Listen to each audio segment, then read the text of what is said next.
Welcome to Think Free with Stephen and Daniel. Two brothers breaking down ideas and ways of thinking about this thing we call life. Unlock your mind to explore more than you ever thought possible. Think Free. Well, what kind of topics should we do? We got a kind of a little menu here of stuff that we're kicking around. Yeah, could be just do a free-for-all. Mixed salad bag. Cornucopia. Anywhere you'd want to start? Sure. Let's start with the tech thing that you said. When you say that. Sweet. So let's talk about Apple's latest tech offering. It's scheduled to come out tomorrow, February 2nd, 2024, as of the date of this recording. And it is their Apple Vision Pro headset. Looks pretty incredible. So have you, I'm sure you have, I've done some reading on it leading up to it. And I was like, dang, I really want that thing. Dang, I'm not going to spend $3,500 on it at this point. No way. So I'm sure you've seen user reviews and stuff too. That Wall Street Journal one that I sent is just one that I'd happened to catch this morning. And yeah, I saw that one. Yeah. Was that her full 22-minute video that you watched? 9 minutes. Okay. Yeah. Okay. So you'd seen it before I sent it to you? Yes. Yeah. Okay. Yes. Yeah. It's a longer version, apparently. I think so. Okay. Yeah. And then, The Verge has a really long one. Right, and I figured. Marquise Brownie has a long one. 9 to 5 Mac, all those guys probably. No, 9 to 5 Mac did not get sent one. They're not big enough. Oh, interesting. Okay. Yeah. Yeah. Wow. So did it, any surprises in the user experience than what you expected?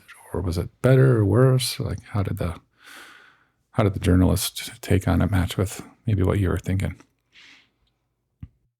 There's a lot to that question. Okay. Why don't you start with your side first? Okay. It's probably going to be shorter. I'm sure you did a lot more investigating about it and reading about it just because you're in that world a lot more than I am beforehand. So yeah, and for like the last 4 months. Yeah. Yes. Yeah. So it's probably the last couple of weeks for me as it really started to get mainstream buzz about it. Saw the commercials, I guess, is what really did it during the football games. Mm-hmm. It's like, are they really doing it? Because I'd heard the rumors for years. And I was like, oh my gosh, yeah, they're putting out TV commercials. They're doing it. I got to figure out what's this all about. I don't know. I'm like 50-50 on the big question is, future or fluke. Is this the thing? Are we seeing the future of tech and Apple's, going to be a huge player, or is this going to be a big whoops like the Google goggles or Google Glass, whatever they called it? And in looking at it, there was an article that talked about their Pippin. Do you remember that? Apple came out with a video game system that was supposed to be like the Xbox One. Barely, not much. Yeah, it was a long time ago. I don't remember the year, but they only sold like 200,000 units or some very small amount. And it was during the time that Steve Jobs was gone. And when he came back, he pulled the plug on it, mostly as a way to consolidate because it was a third-party hardware manufacturer that was using the Apple iOS to power a game station, but also a like home theater hub, like the Xbox One was set out to do, and PlayStation and all that sort of thing. So a little blip. We were probably too young if it was kind of in that Steve Jobs interlude. Yeah. Anyway, that was just, they mentioned that as one of Apple's kind of attempts at launching a product that never caught on and had to retract it and scrap the whole division. So is it going to be that, or is it going to be like they're finally to the game? And I thought about what you always say is like Apple never tries to be first. They just want to make sure they are the best. And certainly not the first. Obviously, there's plenty of other VR headsets, but this augmented reality, they seem to be on the front edge of that. I know there's other devices out there, even spatial computing.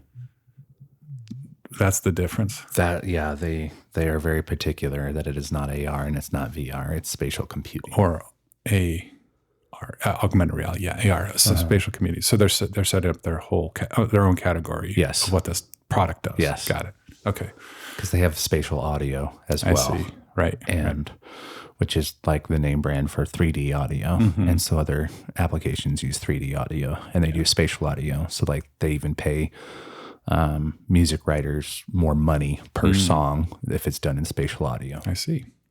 So a little bit like HDR is the generic, and then Dolby Vision is the proprietary version of that. Yeah. Okay. Yeah. Good clarification. So I think they might be early on this one. That'd be my hunch. I think they might be.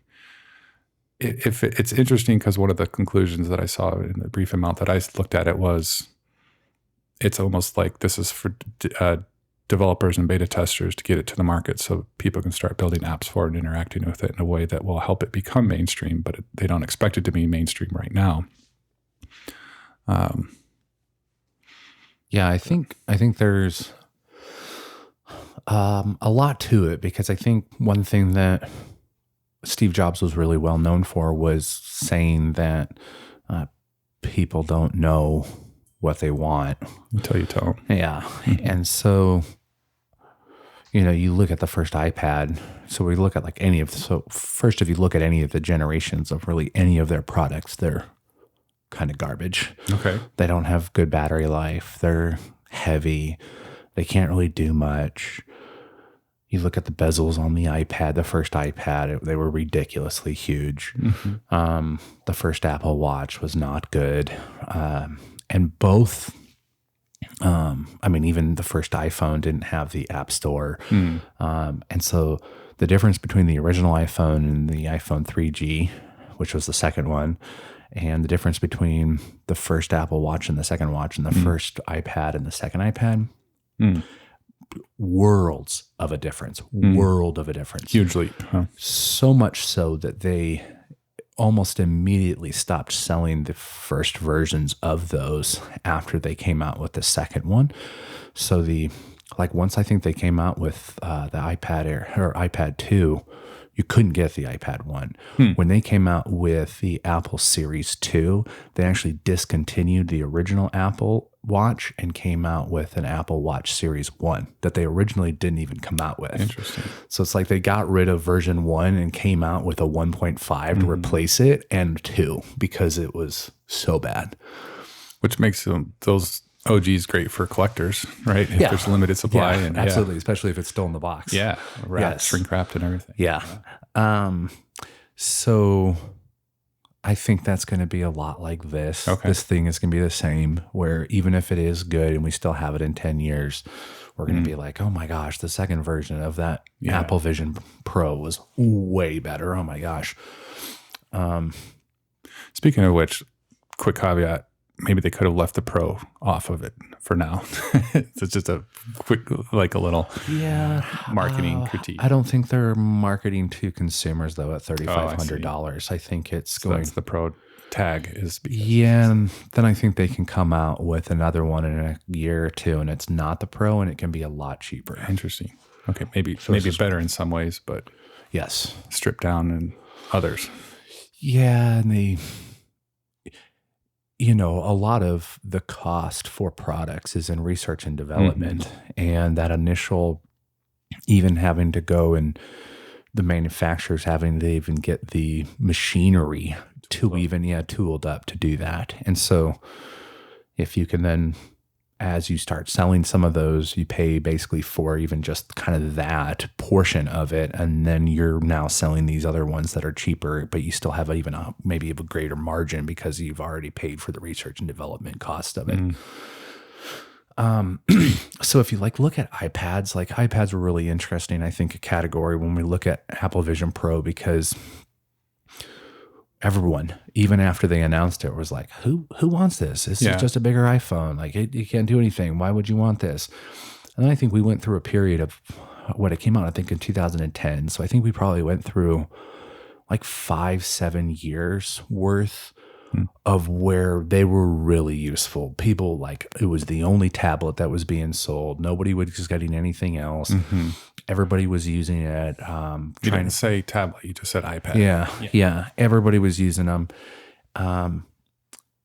And it has seemed on the consumer side, in my opinion, over the last 3 to 5 years, that has really tapered off. One with, I think, the innovation has slowed down greatly on it.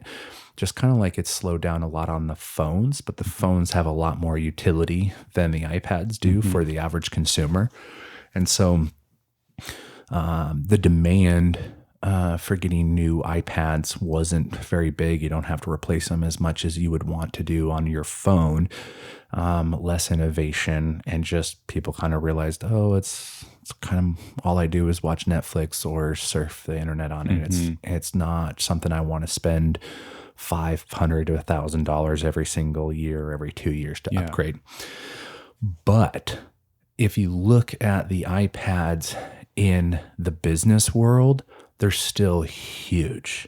Like, they have replaced tens of pounds of documents for pilots, for all types of private pilots, for commercial, and they got those contracts for that. You know, just the same kind of aspect of the Microsoft Surface, where they got the contract with the NFL. Right. You know, you can even look on, it's funny, news stations, even some of the NFL broadcasters, people that are not part of the NFL, but they're like for NBC or for ABC, when they're doing like the half round table and it's the 5 people for the pregame, they literally all have iPads there that are sitting there. And so I think in the commercial side, it's a very convenient, and it's very used, very, very broadly used. It's a tool. Yeah, it's big time. Yeah.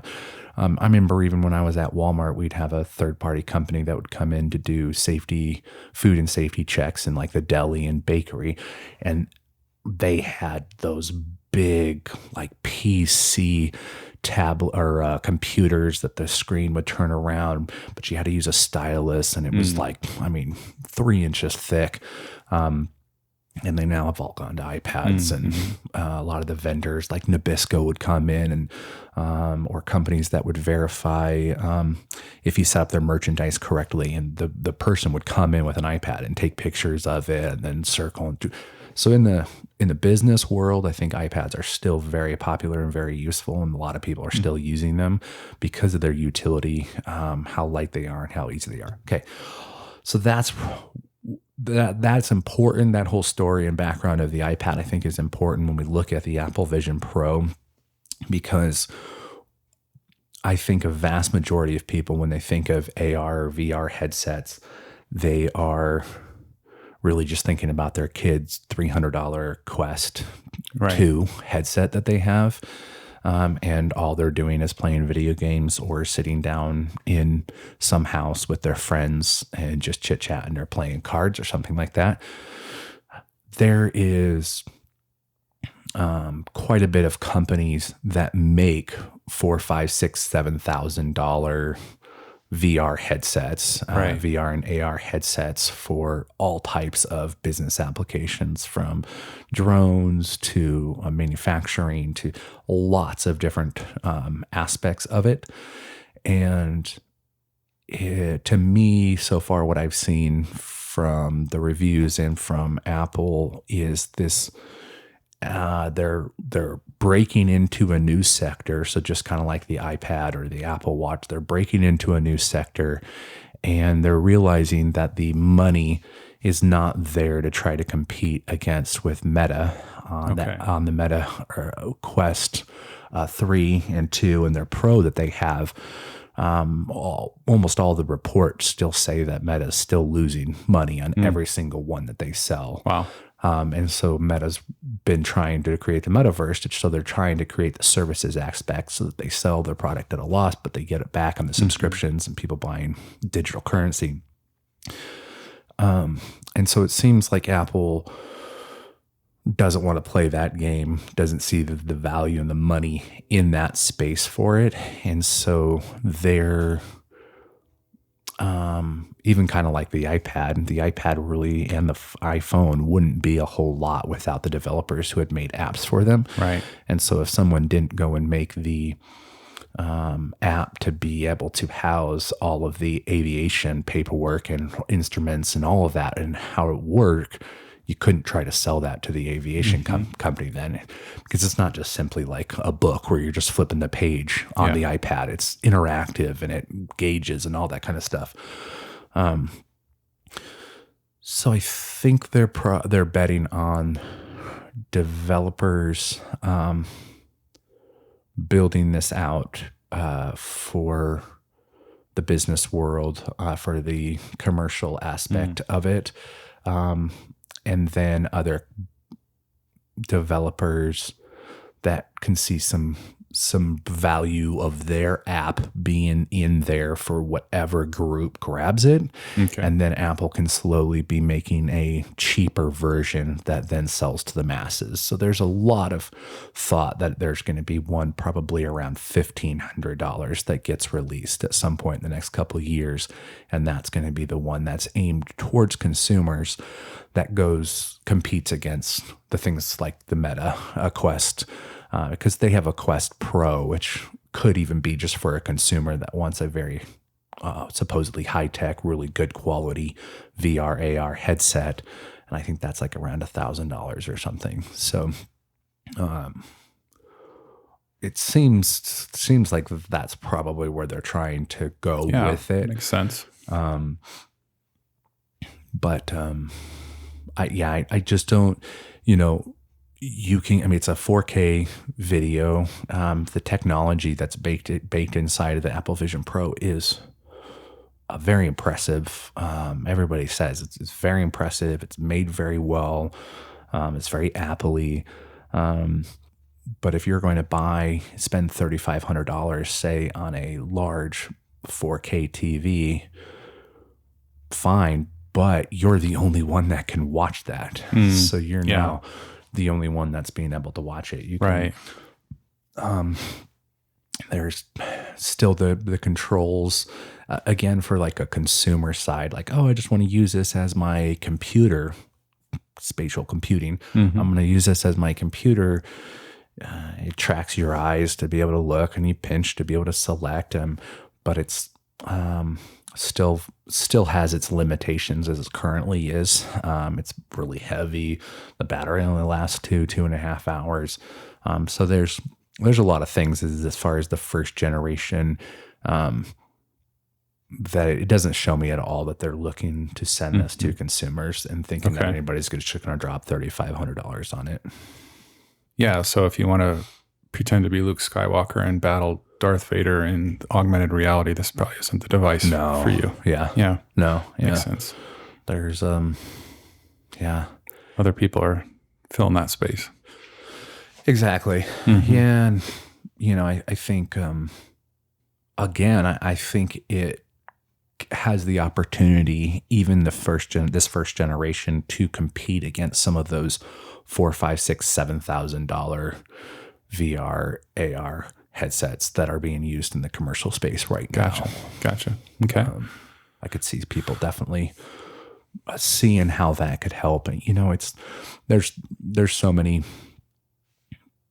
different applications and devices and tools in so many different workspaces and categories that we don't even think about, right. That we don't touch our lives. Exactly. Like commercial architecture firms in New York City are using like just some crazy stuff that we're not using, or people that are having to design, like even doing the research and development of microchips or something like that, like being able to be at a table and like think of like Avatar, the first Avatar, where they have that table and it's like got all the 3D like hologram stuff there. Like, if you could have that with everybody just having their headsets on and collaborating remotely.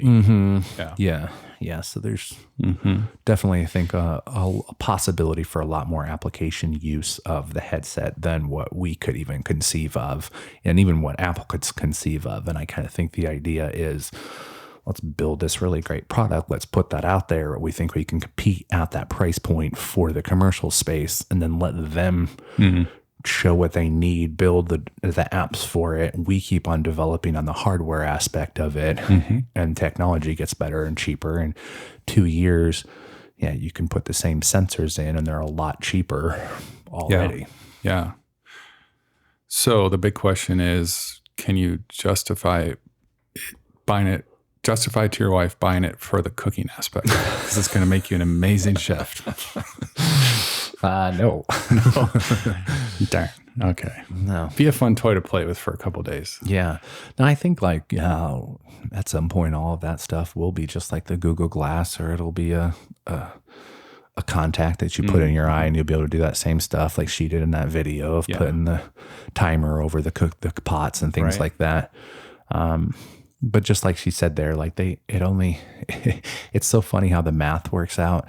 It's like they claim it can capture 91% of the RGB spectrum, which actually equates to only like 56% of the colors that our eyes actually can perceive. Interesting. I saw that in the Verge's version of their review for it, because he gets really nerdy with displays.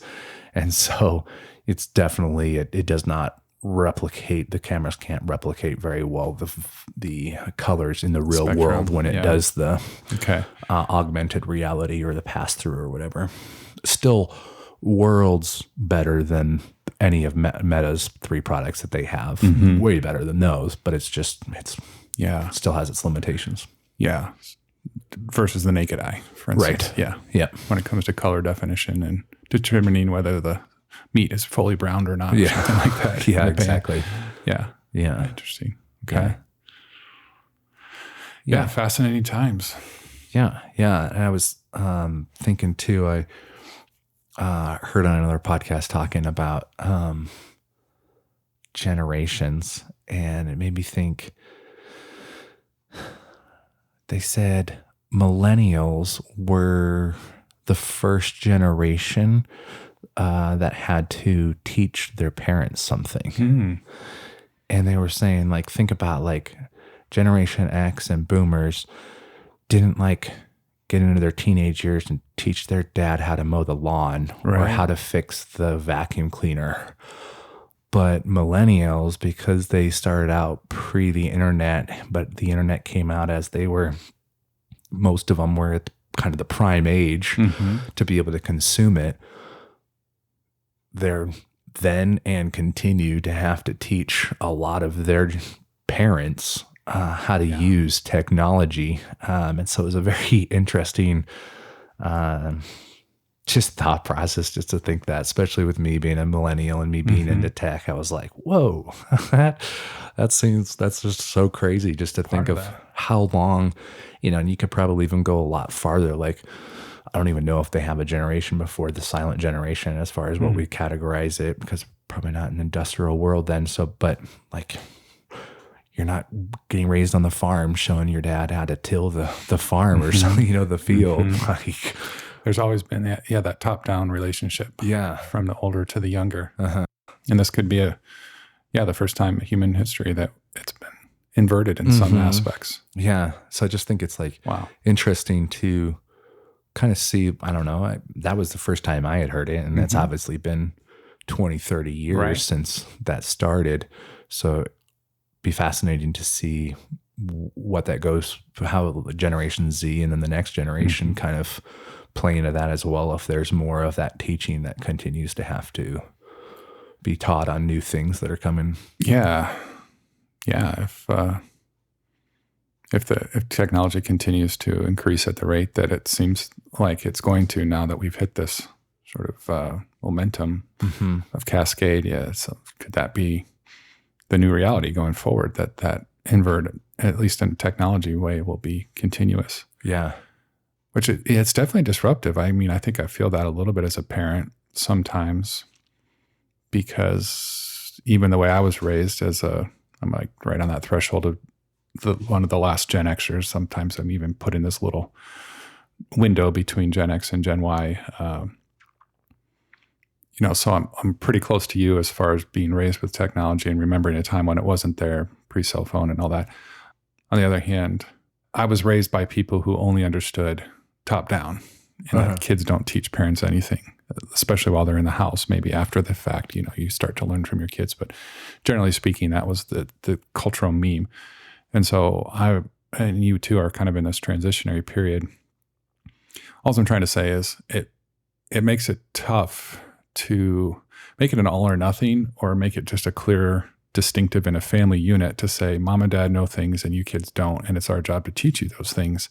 And it's your job to learn them, because that isn't true across the board, because of exactly what you're saying. So technology is like, my kids still come to me, hey dad, I can't find my photos. Can you help me upload this? Like, some of them still need some of my tech expertise. Where I notice it different is the social media platforms. Because I haven't taken the time or shown any interest in learning about Snapchat and TikTok and Be Real and whatever the latest one is today. I have a general sense of them. But if my wife's like, hey, we need to find out if one of our kids is posting stuff on TikTok, like, how do we go into the history and find out? Like, I have no clue. I'd have to sit down and Google it and watch some YouTube videos. I don't have an intuitive. Whereas if we ask one of our other kids, they're like, oh yeah, you just go into your settings in your profile and here's where you can find stuff. Unless they've deleted it, you got to have the setting turned on. And then it's different for every app and every platform. And they just know that stuff because they're experiencing and living it. So that's where I see it happening, is they're my teacher if I care to learn. I can't teach them for sure. I can't tell them how to operate those social media platforms other than Facebook, but that doesn't count for kids.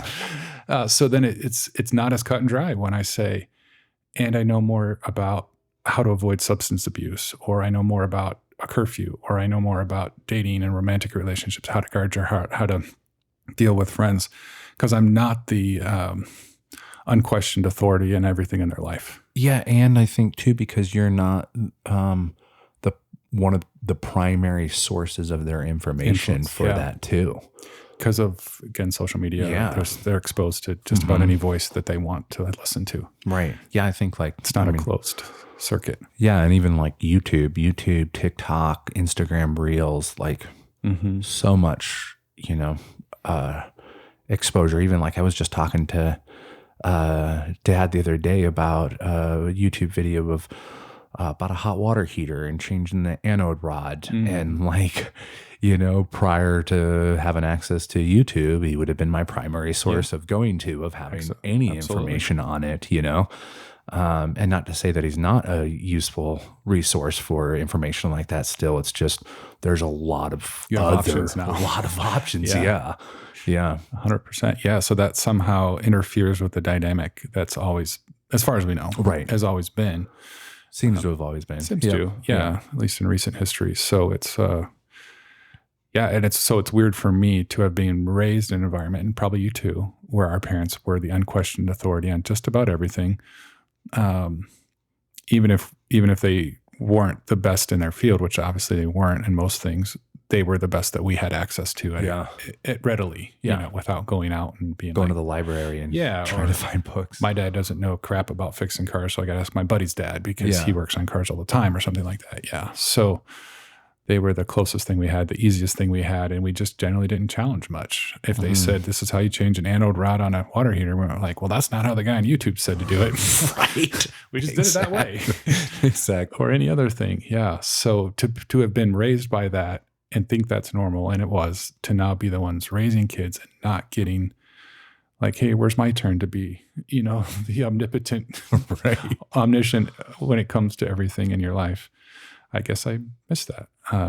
So it's a weird transition. So not necessarily complaining, just acknowledging that it's disruptive to us as parents who are in this shift, because it might not be as disruptive to my kids, right? Because they're used to having that sort of give and take, where mom and dad know some stuff, but the kids know a lot of stuff too. So it'll be interesting. Yeah, and I think there'll be aspects of it too, like even like with Neuralink, Elon Musk's company. Yeah.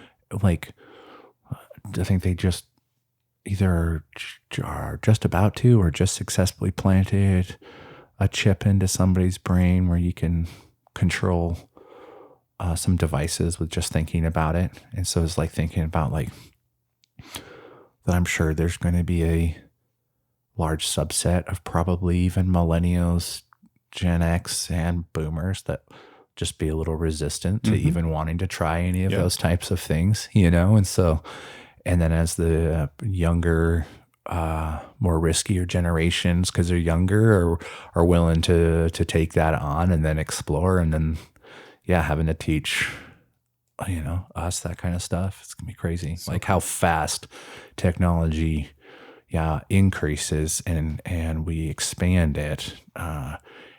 The people that are a little bit more that are older, whatever generation it is, they're older and they're a little bit more set in their ways, a little bit more comfortable with just kind of keeping things how they are. Right.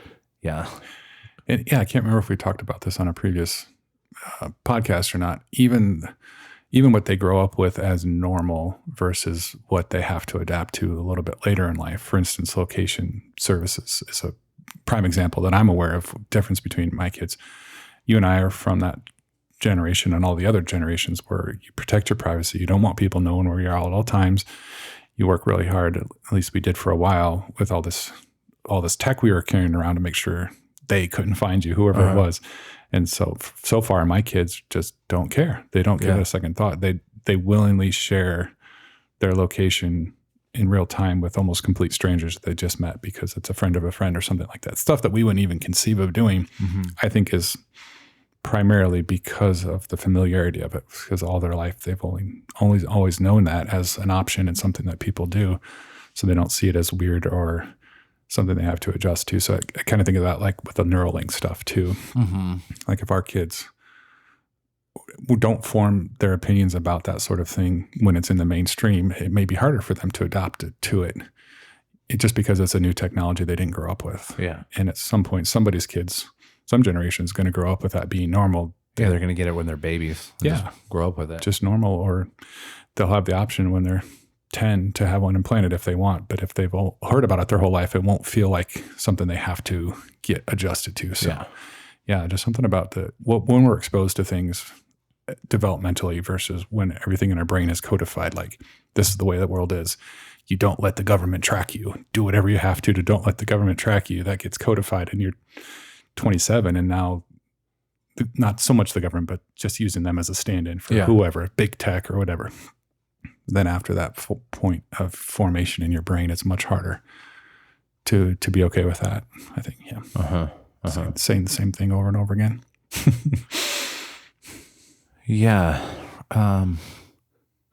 And it seems like too that they're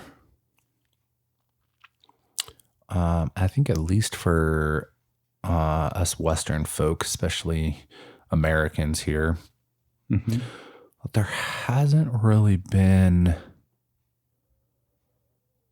a big threat of another country or even our government really doing anything for a really long time. Like you think about the boomer generation or the silent generation, and there was like the Cold War, there was like the Kennedy assassination and all the stuff with Cuba, the Russia stuff, China, like there's always a threat. There was quite a bit of the time, I think, of those generations that there was that threat. Like the only real threat we've had since I've even been born was 9/11, but that was like a million miles away. Well, it was not the Iraq portion, but the actual planes crashing into the buildings. Gotcha. There wasn't really a sense, I don't remember, like especially a little while afterwards, like a week or two afterwards, we weren't really fearing that some country was going to come in and come and attack us. I remember for the first 24, 48 hours. Right. Absolutely. That's what I'm saying. Yeah. And they shut everybody down. There was no flights or anything like that. And so it was a little bit, a smaller terror sect, quote unquote, and so it wasn't even like, oh, China flew these planes in there or Japan flew these planes in there. It was being communicated that it was a smaller sect, blah, blah, blah. So it's, and then the Iraq and Afghanistan war that went for 20 years, like way too long. Yeah. Still wasn't any threat to us here locally. Like it was a big threat to the soldiers that had to go over there and lost their lives, or their mental capacities because of the atrocities that were over there. But there wasn't really that threat for over here. And so I wonder too I would imagine that has a play with some of that too, that the Gen Z generation didn't even have 9/11. Right. And so there's never been really a threat in their mind that, giving up all this privacy or giving access to this could be a potential issue. Yeah. And so then I think there's probably more millennials, Gen X, and boomers that have that fear, and then maybe hear reports about, like I heard reports that Russia, I don't know, like even like 10 years ago, like came out with this manifesto about this entire plan of how to corrupt Americans' minds and all, like that's what a lot of people point to, all of the election rigging. Yeah, the election rigging and all like the Facebook accounts. Like there was like thousands of accounts that social media platforms have been able to identify supposedly that were all Russian propaganda for it. So again, like I just think there's, and I think then those generations can then relate to remembering, probably not as many of the millennials, but Gen X, boomers, and definitely boomers and silent generation can then be like, yeah, this is exactly what was happening back here. If we do this, we're going to repeat history and we're going to go back into this spot. No, that makes a ton of sense. I'm even thinking about the types of movies that we grew up with, and I don't think we see as much anymore that reflected that existential threat from foreign governments, that anxiety that was pervasive in the culture, or the threats from technology, like the Terminator movies and that sort of thing. Yeah, I don't think our pop culture or our art really reflects any type of feeling of fear or threat in the way that, as we were kids, was kind of maybe the leftover sense of Rambo, like he was coming home from war, but that was the context. Like he was a war vet and he had to deal with stuff at home and then go back over and fight, these guys that were represented a foreign nation. So that cultural meme, I can think is even dying off in our movies. What am I trying to say? Not pop culture, but in our media. That's the word. Oh yeah. It's dying off in our media. Because it doesn't connect, it wouldn't relate. It wouldn't be something. The show 24 with Kiefer Sutherland was like a huge hit. Right. And it was all around 9/11 and terrorists and threats, and we got to protect our country from. Yeah.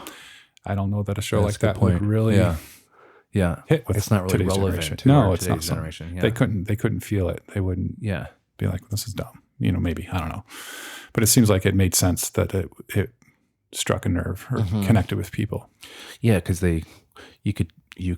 you had experiences of those types of things happening, and so then it's like, go get them, those bad guys, right? But these people or this generation would be like, what people? What are we talking about? Like, that doesn't happen anymore or whatever. And again, like I said in the beginning, Western American, that's our context that we're talking about. Context, absolutely, for sure. Which, if we use this as a segue to talk about the strife in the Middle East right now, that would be a whole different. They have a whole different context for what they're dealing with. Absolutely. So there's a conflict in the Middle East. There's always been a conflict in the Middle East, as far as anybody knows. Yes, it's lasted a long time, and it's complicated.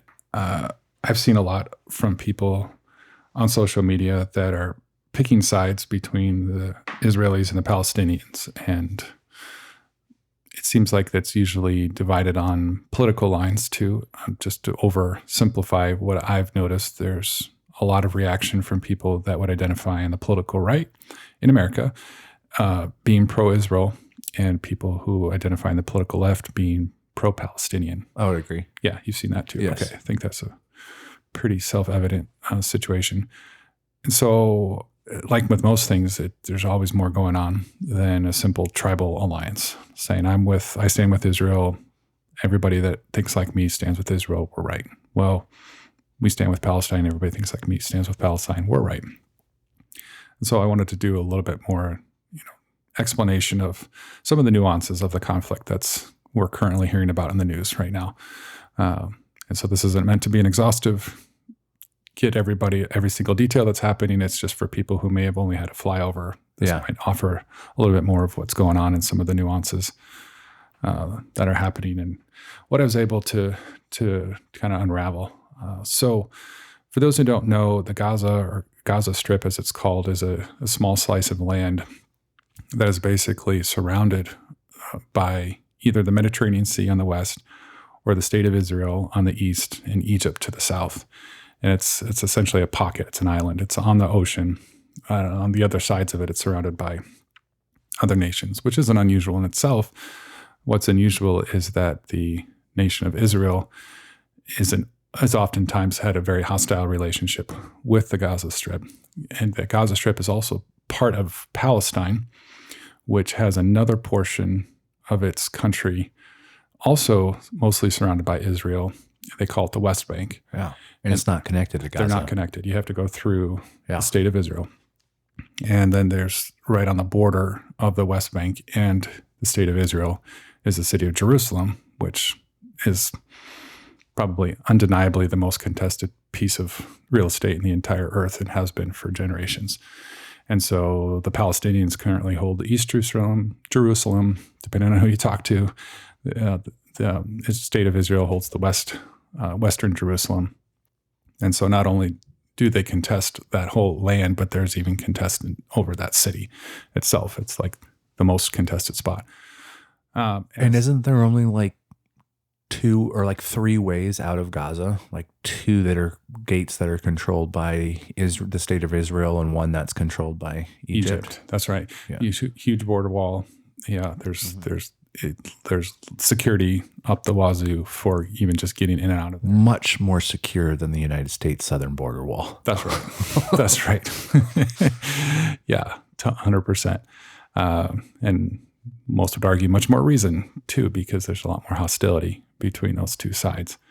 So you've got technically Palestinians who live in Gaza, and they're cut off from the rest of the Palestinians who live in the West Bank by a lot of land that's considered to be the state of Israel.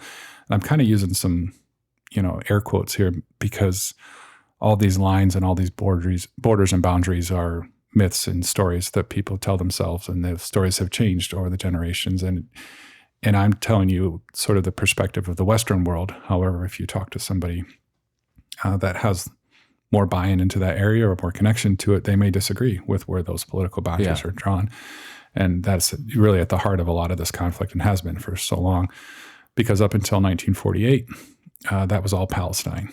And the people that were of Israeli descent, Israelites, Israelis, the Jews, there's lots of different ways to classify, were essentially granted by the UN this huge chunk of land to now become theirs, which the people of Palestinian descent have not agreed to, don't like for the most part, and have contested for ever since that happened. We're going on close to 60 years now, I guess it would be.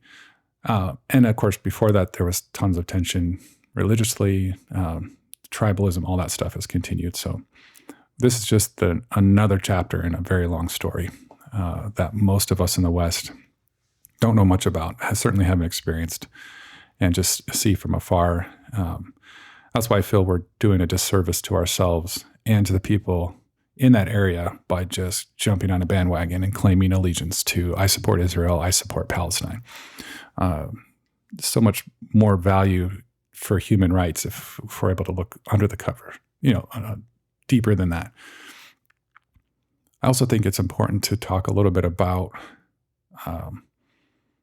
sort of the way we identify in the Western world is different than the nuances of other parts of the world. So in the Western world, we typically say, I'm a white American, or I'm an African American, or I'm an Asian American. Maybe I live in the state of North Dakota, or I live in the state of Idaho, or I live in the state of California. We find a little identity there. We just don't have quite as many layers, I think, as other parts of the world, especially the Middle East. Because you can be a Jew by conversion, and regardless of what your national or ethnic background is. You can also be a person who lives in Israel, but not an Israeli. You can be an Israeli and not part of the Jewish faith. You can be the same thing with a Palestinian. You can be a Palestinian who identifies with that tribe and that region, that land.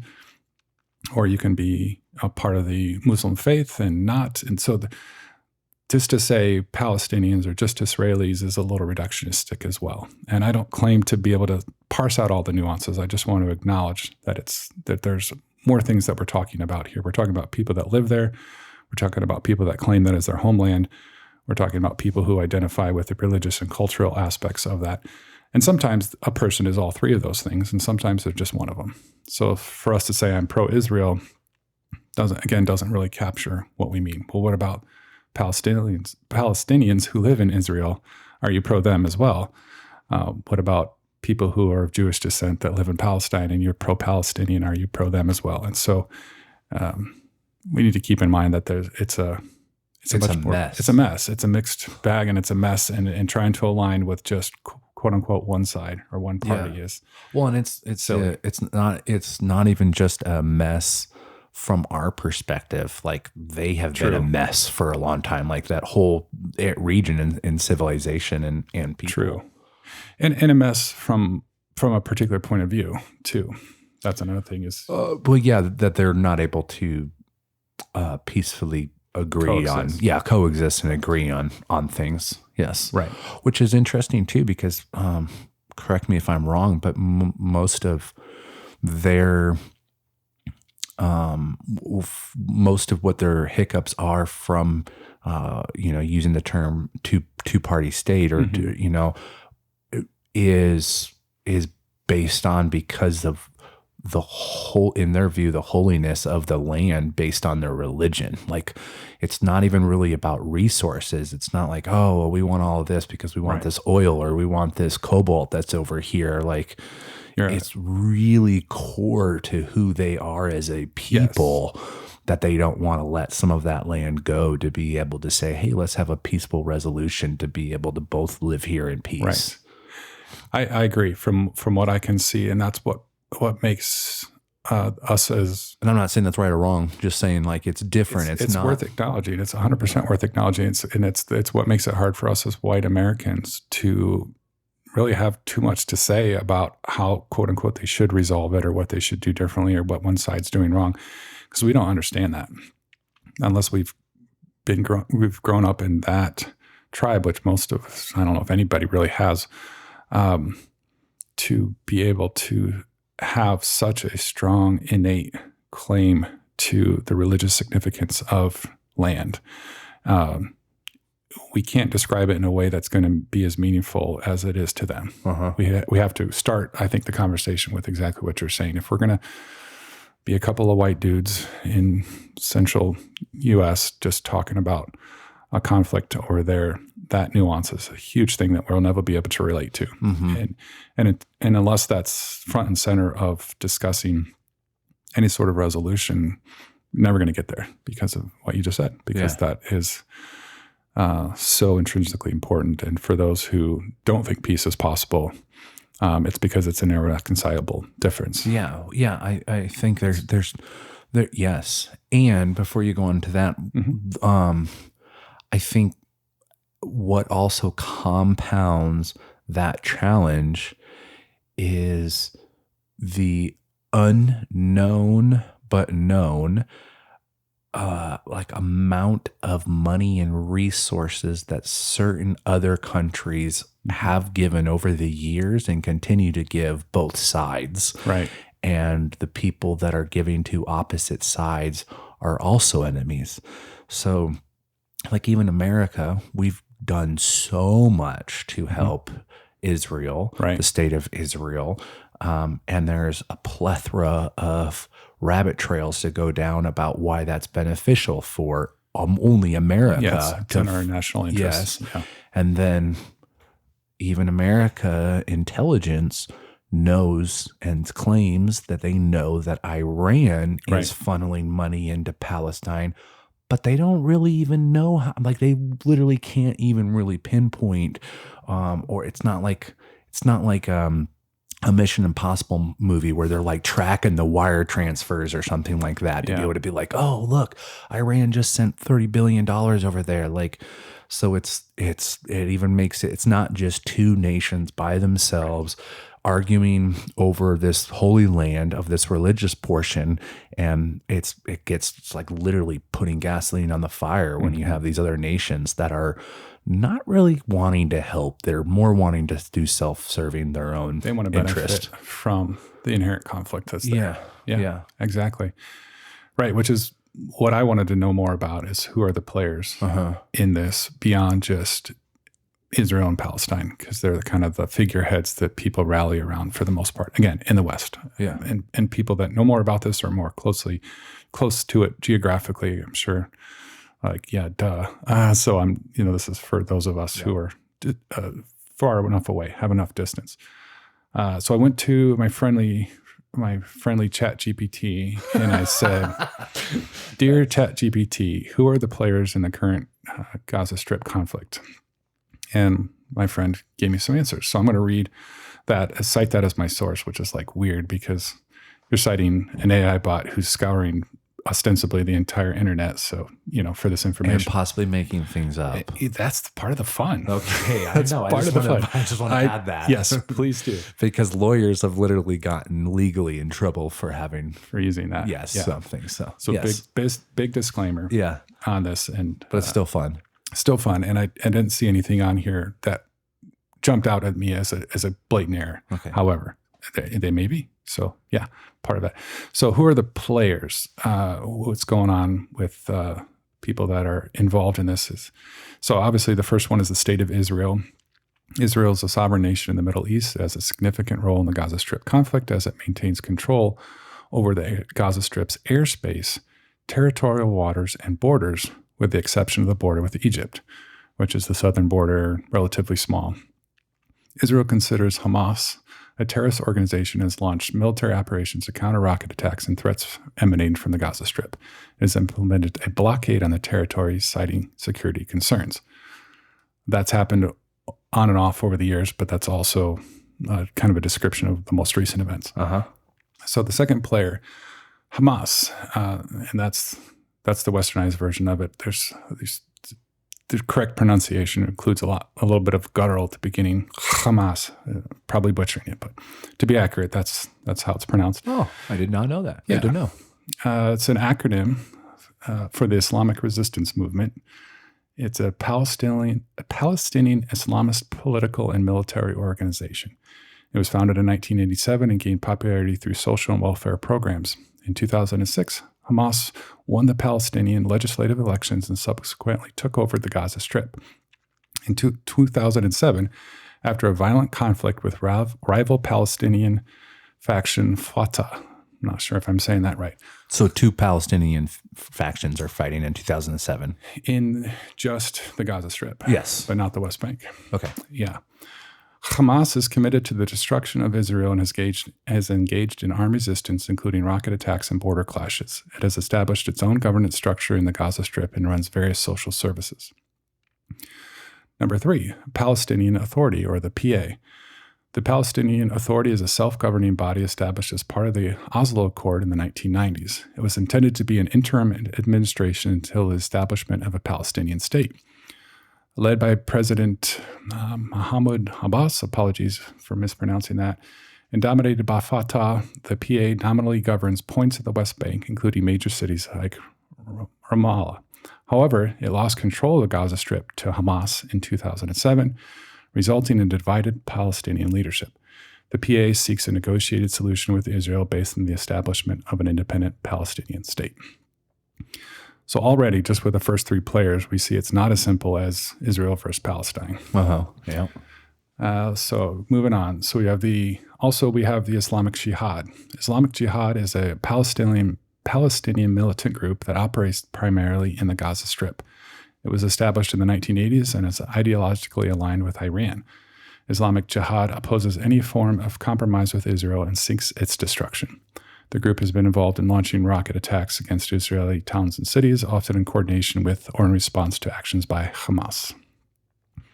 Then we have Egypt. Egypt shares a border with Gaza Strip and plays a crucial role in mediating between Israel and Hamas. Under the leadership of President, I'm not even going to say it, Egypt has sought to broker ceasefires between the two parties and facilitates reconciliation efforts. It has periodically opened the Rafah border crossing to allow limited movement of people and goods in and out of the Gaza Strip.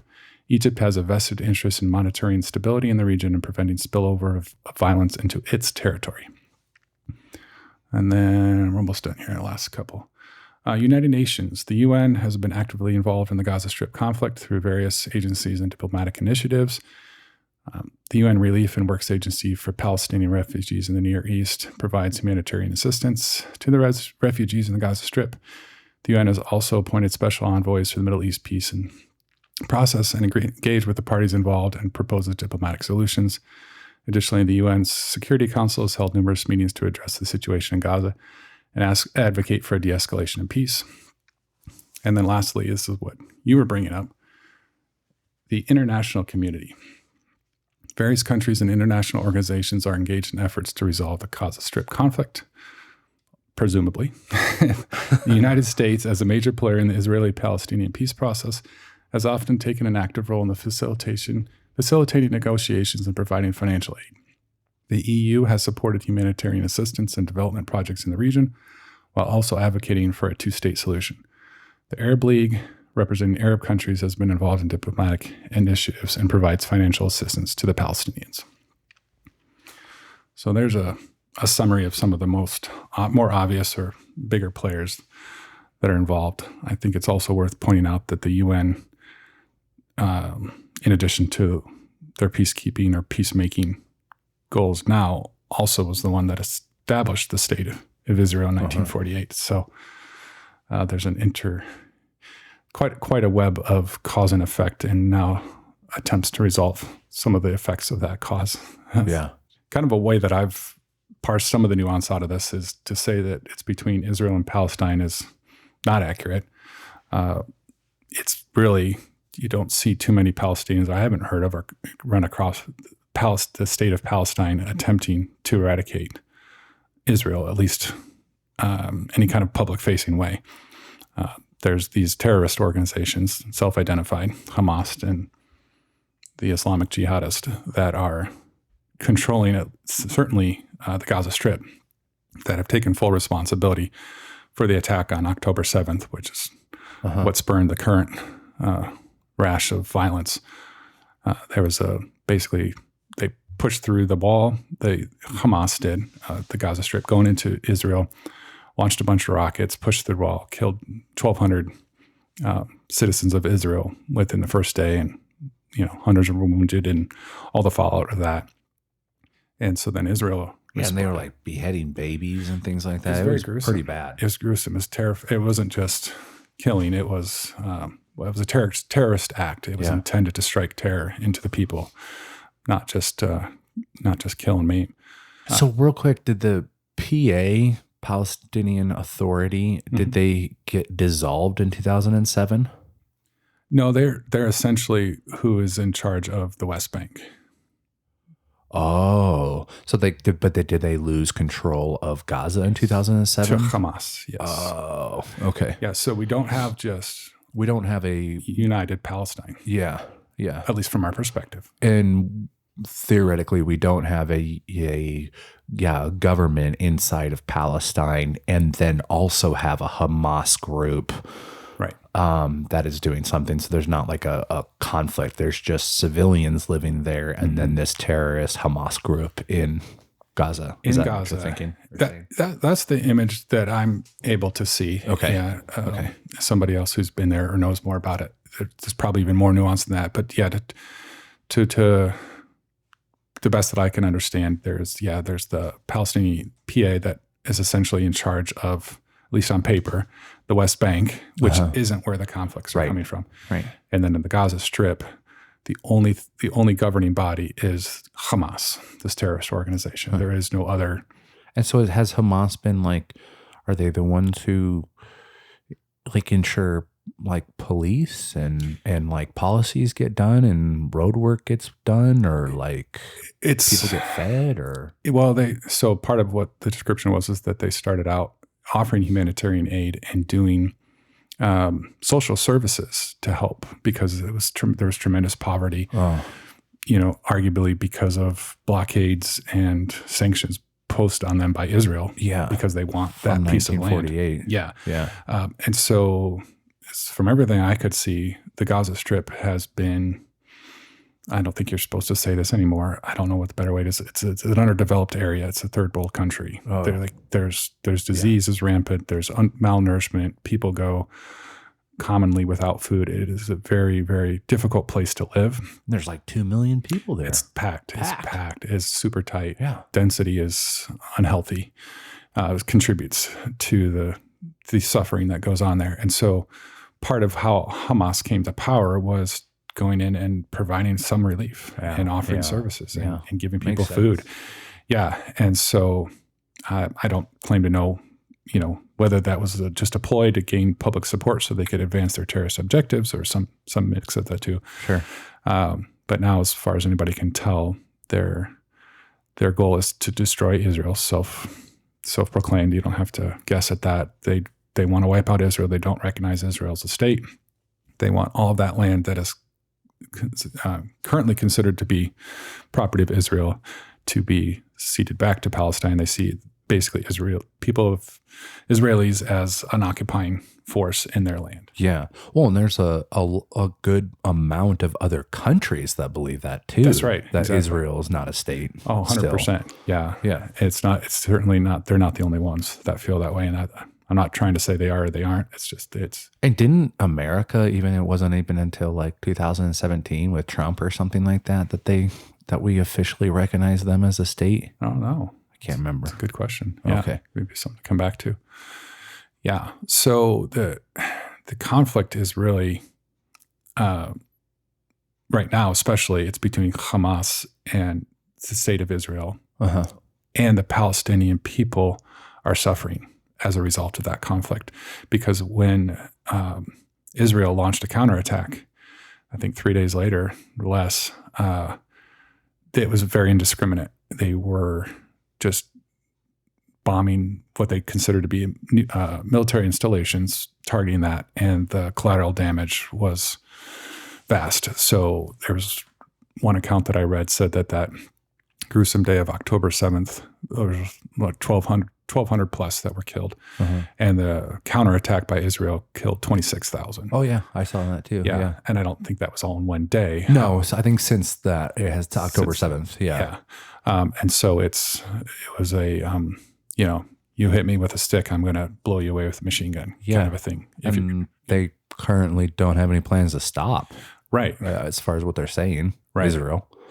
Yeah. And so the Palestinian people who, for all intents and purposes, are too poor, too malnourished, and too just worrying about how to survive to fight Israel are bearing the brunt of that retaliation.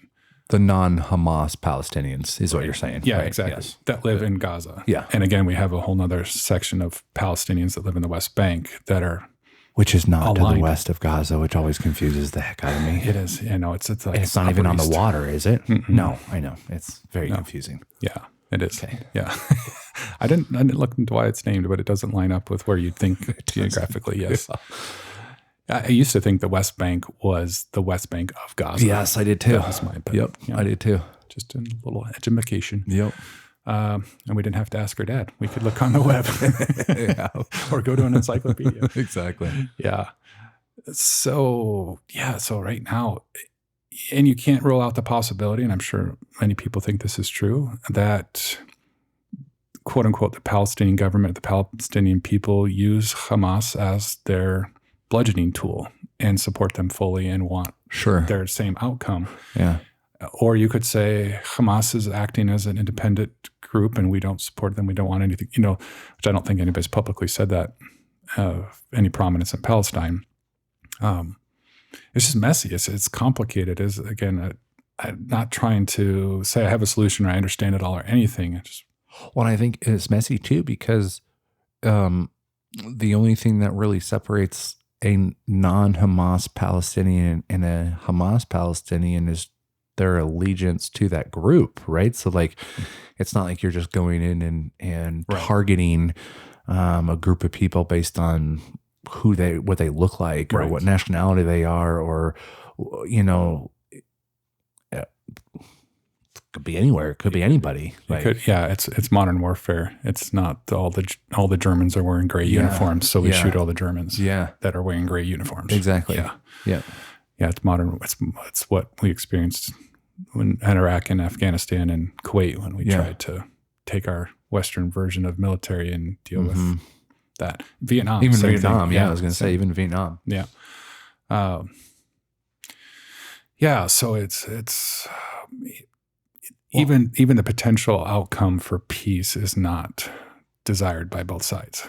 Yeah. And then it's messy too that they're even just like here we have how many millions of Americans that don't agree with the policies that Trump did when he was president, and how many millions of people don't agree with the policies that Biden has done with him being president. So it's like even with the state of Israel, quote unquote, and you're like, I stand with Israel. So you're saying you agree with what the president of Israel has been, or I don't know what he's called. Yeah. What his decisions he's been doing. Like, and how many potential millions of Israel dwelling people, I don't know how to classify it, Jews or Israelites, don't agree with what he's doing, you know? Right. So it's messy. So much too that we can't understand the allegiance. Some of us probably can, but for a lot of us, that allegiance to a tribe of that your neighbor, almost literally separated by a wall, which you've going back thousands of generations of bloodlines. It's not a clean, simple, well, I'm Arab and you're Israeli, or I'm Palestinian and you're, Jewish, or any of that stuff. So a lot of the ways that we, I think, try to put people in boxes and categories as white Western people just don't fit over there. Yeah. It's not a clean delineation. And I think they feel that. They get it. It's part of their culture. It's part of their heritage. It's what makes us wanting to impose, we'll just have a two-state solution where you get this part and you get that part. And, well, who's the they and who's the you? And how do we divide all that and make those lines? And I don't know. I've often been a little bit more libertarian and non-interventionist when it comes to the, America policing the world and trying to go over and solve everybody's problems. I feel like we overstep. But we do a really good job at that. We do. And it's because of what you said earlier, that our interests are so aligned with that, whether it's oil, other natural resources, having launching points of military bases to be able to attack China if they ever get aggressive against us. Like there's just a complicated web of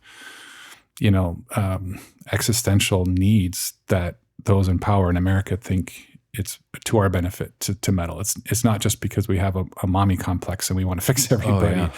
It's Absolutely. Because we believe that that's our safest, most powerful way is to control Cuban Missile Crisis, the Bay of Pigs. I mean, there's countless stories of even just in the last 100 years of us intervening in other ways and, like you said, funneling funds and guns and everything else to different sides to advance a cause, to disrupt and uninstall dictators and help support coups because we want power switches. We put bin Laden in place and then he supposedly bombed our towers. Yeah. And then, you have on top of all of that national security and powerfulness of the American military, but you also have then it's so profitable to be in war, like for these businesses. And so, then you get not only messy money of us sending Israel or Ukraine money, but then you get politicians getting money from different organizations that make all of the gear for and all the equipment for all of our militaries. And it's very beneficial for us to be at war for all of them. And then you have, I can't even remember, but there's like some astronomical amount of acreage in Ukraine that millionaires and billionaires, American million and billionaires own of land in Ukraine. And there presumably a lot of pressure put on American congressmen and women to give aid over there because they don't want to lose their land Wow. that they have. Protect that investment. Yeah. That they then lease out to local people there to do the farming for it. Interesting. Yeah. Interesting. It's crazy. So messy. It is. So there's an overlap between financial gain, there's national security, and sometimes humanitarian benefit to those countries, and they all get enmeshed. Yeah. And you can't just say, pull America out of every foreign campaign and every foreign place that it's doing its thing, because governments would crumble and people would die without our aid and everything else, and we'd lose some security and we'd lose a lot of money. But you can't say we're over there just for the money and that's awful and ugly, because that's not the whole story. Right. There's a lot more going on there. Yeah. Hopefully somebody else can figure it out and tell us what the solution is. In 10,000 years. Yeah, our politicians have not figured it out. No. Yeah. No, it's messy. Any more you want to add on that? Anything? No. No. We don't have time. No, we don't. It would take days. Yeah. All right. All right. Till next time. Until next time.